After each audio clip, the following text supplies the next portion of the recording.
Os irmãos de José viveram com seu terrível segredo por cerca de 20 anos.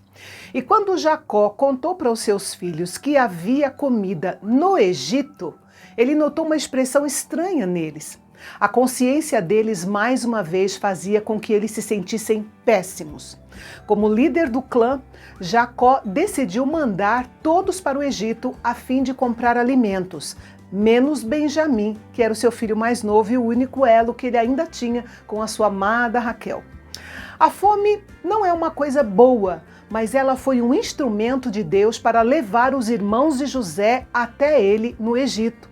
A viagem era longa, em torno de 400 quilômetros, uma viagem perigosa e que, somando ida e volta, podia durar mais ou menos um mês. Como governante do Egito, com certeza José não participava de todas as transações de venda de grãos. Mas Deus fez com que ele estivesse por perto quando seus 10 irmãos chegaram para comprar os grãos. Ele os reconheceu, mas agiu como um estranho. Eles não reconheceram José, até porque José estava muito diferente, barbeado como um egípcio, vestido como um egípcio e falando com eles na língua egípcia com a ajuda de um intérprete.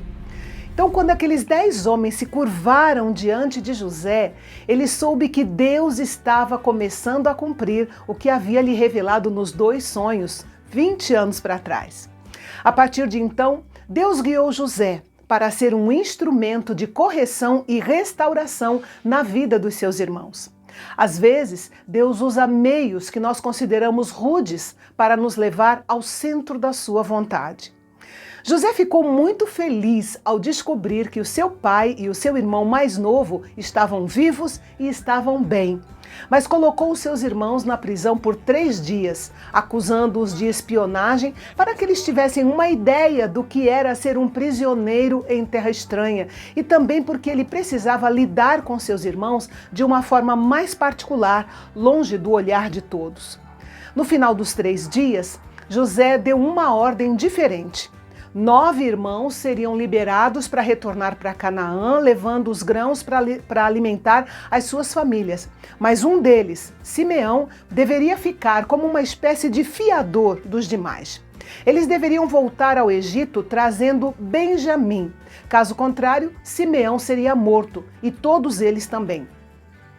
O normal seria ele prender Rúben, que era o primogênito, mas ele ouviu a conversa deles quando Rúben se defendeu dizendo que 20 anos atrás ele não queria que machucassem José.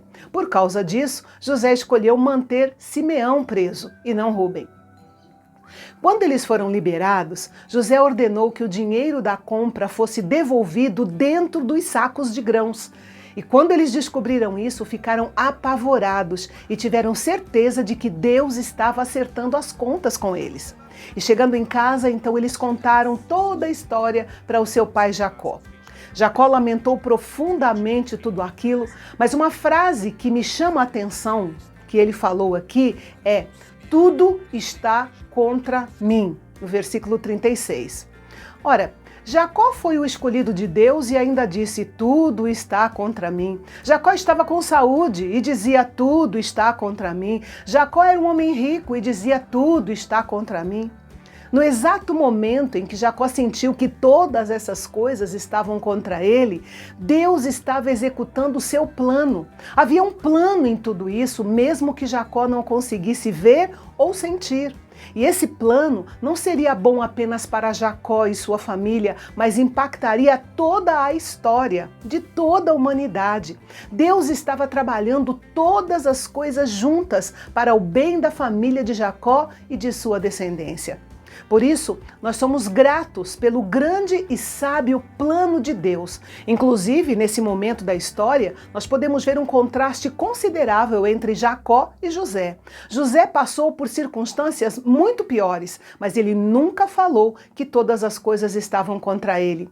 Muitos cristãos são como Jacó e vivem dizendo: está tudo contra mim. Mas em vez disso, deveriam repetir várias vezes aquilo que está escrito em Romanos 8:28. Sabemos que todas as coisas contribuem para o bem daqueles que amam a Deus, daqueles que foram chamados de acordo com o seu propósito. Uma coisa isolada pode não ser boa, mas Deus pode e fará com que uma coisa que não é boa, num conjunto, contribua para o bem dos seus filhos. E o capítulo termina com a afirmação contundente de Jacó, de que ele não deixaria Benjamim descer ao Egito com seus irmãos. O que Jacó não sabia era que Deus estava preparando uma surpresa maravilhosa para ele, maior do que ele jamais esperava ou pudesse imaginar. Mas antes disso, ainda tinha algumas questões entre José e seus irmãos que precisavam ser resolvidas. É o que nós veremos amanhã. Eu espero você.